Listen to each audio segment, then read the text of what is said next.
자, 교재는 433페이지입니다. 1절에가 지금 자산유동화증권이라고 되어 있죠. ABS라고 되어 있나요? 자동차 브레이크 아닙니다. 네. 미리 언급을 합니다. 그 채권인데 이 ABS 제도를 활용한 제도가 두 장을 넘기세요. 우리가 공부할 내용은 436페이지로 가시면 메뉴의 타이틀 갑니다. 주택저당 유동화증권이라고 되어 있죠. 유동화를 괄호로 묶어주세요. 괄호로 묶으시면 그냥 주택저당증권이라고 쓰기도 합니다. 그럼 영문부터 읽어볼게요. M은 모가지라고 읽으시면 안 됩니다. 모기지라고 읽으시고요. 모기지를 제기하면 저당 대출이에요. 그럼 팩트는 담보된 이런 표현이고, 시큐리티스는 유가증권인데 주식이 아니고 채권입니다. 지금 공부하는 게 이제 MBS 제도로 공부를 하러 들어갑니다. 자, 그래서 MBS 제도라고 표현하고 유동화 제도인데 주택저당 유동화 제도라고 합니다. 그래서 이제 시험장에는 이제 유동화 제도라고 나오는데 MBS를 한글로 주택저당증권 이렇게 나와요. 그럼 이게 뭡니까 하면 유동화 제도를 통해 발행된 대출 상품이 HF 들어봤죠? 앞 시간에 금융공사에서 모기지론을 발행을 합니다. 그러니까 모기지론 재원은 유동화 제도를 통해서 발행이 된 것이고, 그러면 금융공사가 모기지론 재원을 조달하기 위해서 자금을 끌어오기 위해서 발행한 유가증권을 다시 이것을 뭐라고 한다? MBS 주택저당 증권인데 주식이 아니고 뭐다? 채권이에요. 다시 유동화 제도를 통해 발행된 상품이 무엇이고 모기지론이고, 금융공사가 그 모기지론 재원을 끌어오기 위해서 발행한 유가증권을 주택저당 증권이라고 합니다. 주식이 아니고 뭐다? 채권이다. 국가가 발행한 채권은 국채라고 하죠. 기업이 발행한 채권은 사채, 회사채. 금융공사가 발행한 MBS도 채권이다. 그럼 채권에 투자하면 뭐 받는다? 고정적인? 제가 깊은 내용은 안 할게요. 그런데 기본 표는 알아야 될 거니까, 채권 액면에는 예를 들어 이게 4%라고 이자 기록이 되어 있어요. 그 4%를 시험장에서는 액면금리, 표면금리다라고 표현합니다. 용어하셔야 됩니다. 그럼 4% 이자는 변한다, 안 변한다?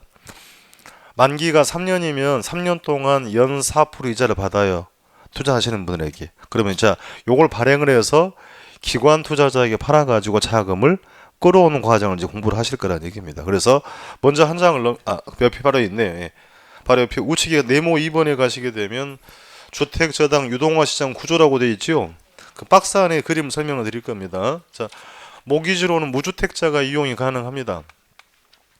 그 무주택자가 모기지로 이용하려면 이 발행은 누가 한다 그랬어요?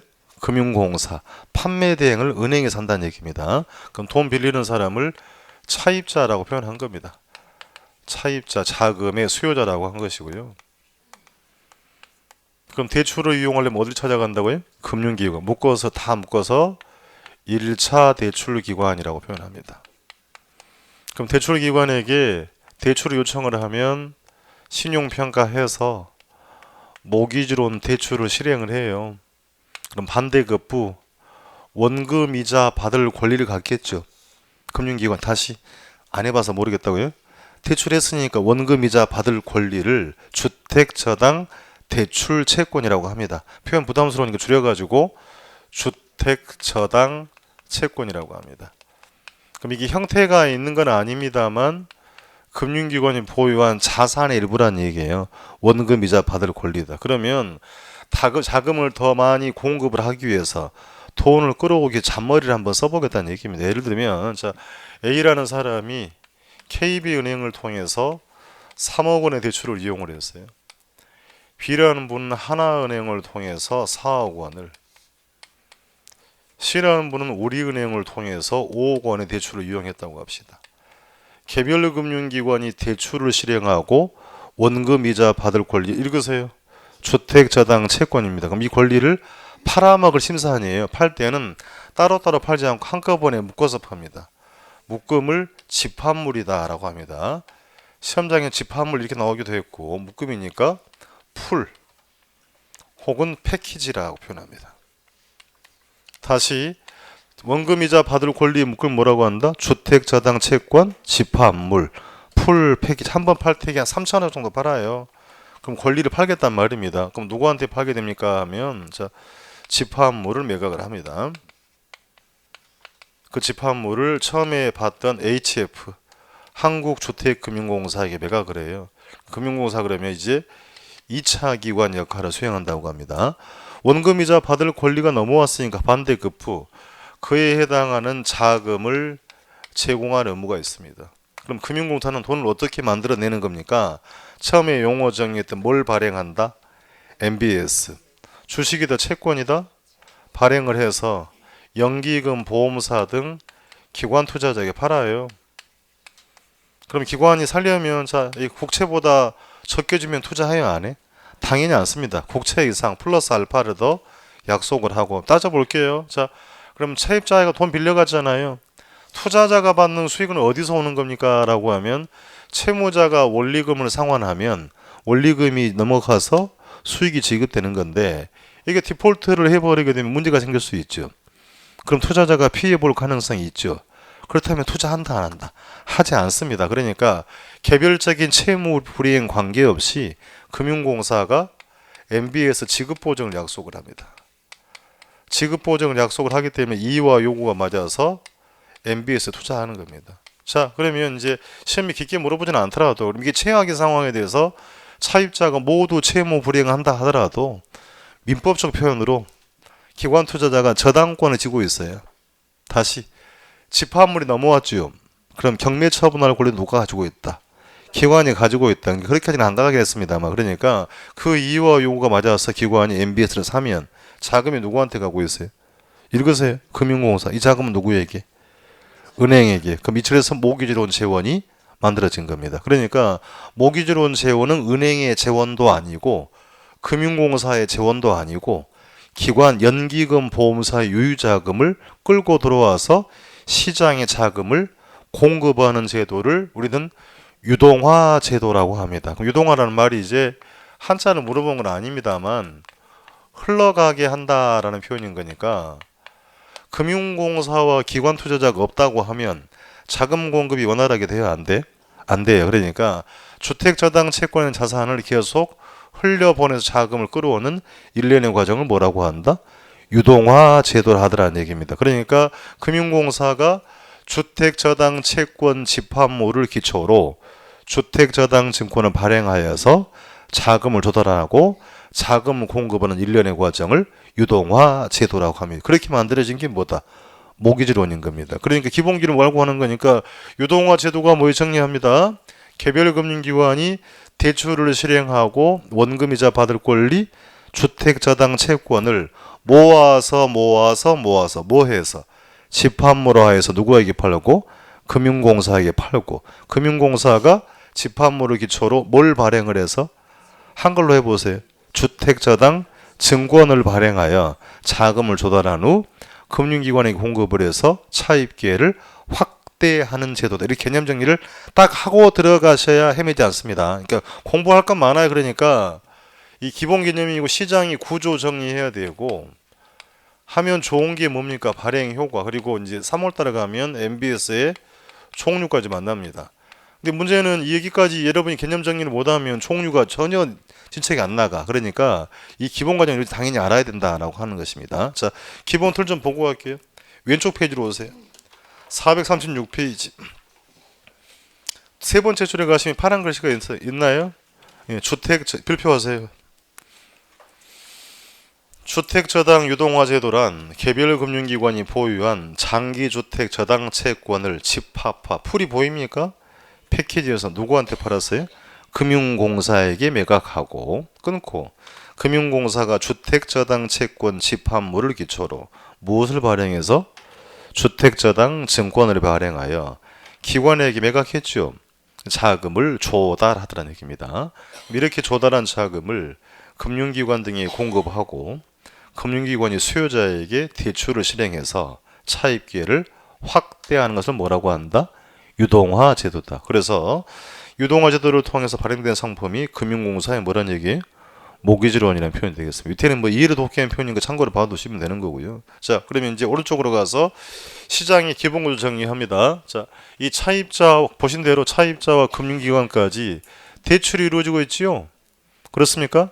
두 주체 간의 시장을 1차 저당 시장이다. 주택자금 대출 시장이다 라고 표현합니다. 그러면 금융기관부터 기관 투자자 사이에 집합물이 매매가 되고 있죠. 그러면 2차 저당 시장이라고 할 거고 2차 시장은 1차 시장에 자금을 제공하고 있죠.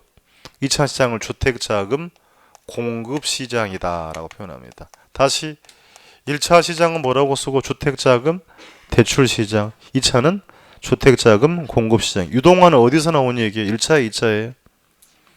이 두 개가 없으면 자금 안 되잖아요. 그러니까 2차 시장을 우리는 뭐라고 한다? 유동화 시장이다. 2차 시장이 존재함을 통해 1차 시장에 더 많은 자금이 제공될 수 있도록 기본기를 아셔야 됩니다. 차입자와 금융기관 간의 대출이 이루어지는 시장을 1차 저당 시장, 금융기관부터 기관 사이에 집합물이 매매되는 게 뭐라고 한다? 2차고 유동화 시장이고 주택자금 공급 시장이다 라고 표현했습니다. 자, 그러면 봅시다. 모기지론 대출의 금리가 하량 4%라고 해볼게요. 은행은 따져봅시다. 집합물 팔고 돈 빌려온 꼴이죠. 그렇습니까? 그럼 남는 장사 해야 될 거 아닙니까? 싸게 빌려야 돼, 비싸게 빌려와야 돼?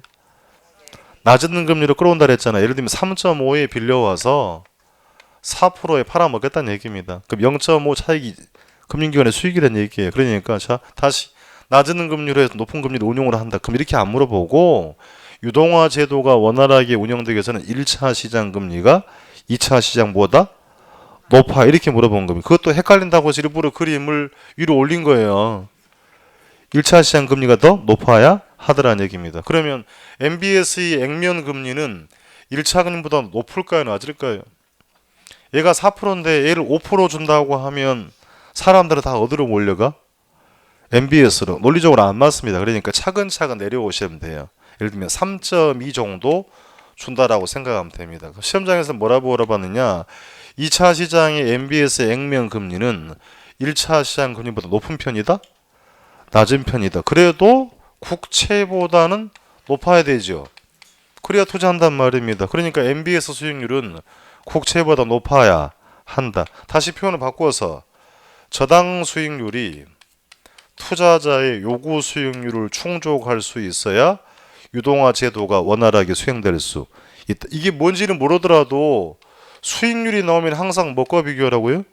요구. 이게 최소라 했잖아. 얘보다 커야 할 수 있다. 저당 수익률 요구가 충족돼야만이 유동화 제도가 시행될 수가 있다. 더 많은 자금이 제공될 수 있다. 그러니까 따져보면 기관이 결정적 역할을 하고 있는 겁니다. 기관이 사줘야만 자금 공급이 된다라는 과정을 보고 있는 거예요. 그렇습니까? 자, 기본적인 표현을 알고 가야 된다는 얘기예요. 그러니까 자, 그러면 금융기관은 자금에 여유가 있다면 구직을 팔 필요 있어 없어요?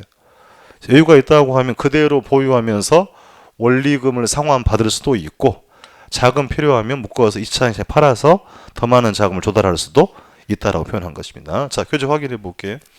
그림 보고 읽어내세요. 차입자와 금융기관 간에 대출이 이루어지는 시장을 뭐라고 한다? 1차 저당 시장, 주택자금 대출 시장이라고 읽고 금융기관부터 기관 투자자 사이에 집합물이 매매되는 게 2차 저당 시장. 2차 시장은 다른 말로 뭐라고 한다고요? 주택자금 공급 시장 혹은 2차를 유동화 시장이라고 표현했습니다. 기본기는 당연히 챙기실 필요가 있고 괄호 1번 갑니다. 동그라미 괄호 1번에 1차 시장은 저당권이 설정되는 시장으로 주택 금융시장이라는 표현도 씁니다. 자금 차입자와 대출을 제공하는 금융기관의 시장이고 동그라미 1번 대출을 원하는 수요자에게 저당을 설정하고 자금을 대출하게 되는데 매기 원리금 받을 권리를 뭐라고 한다? 주택저당 대출 채권. 두 번째 항목은 동그라미 치세요.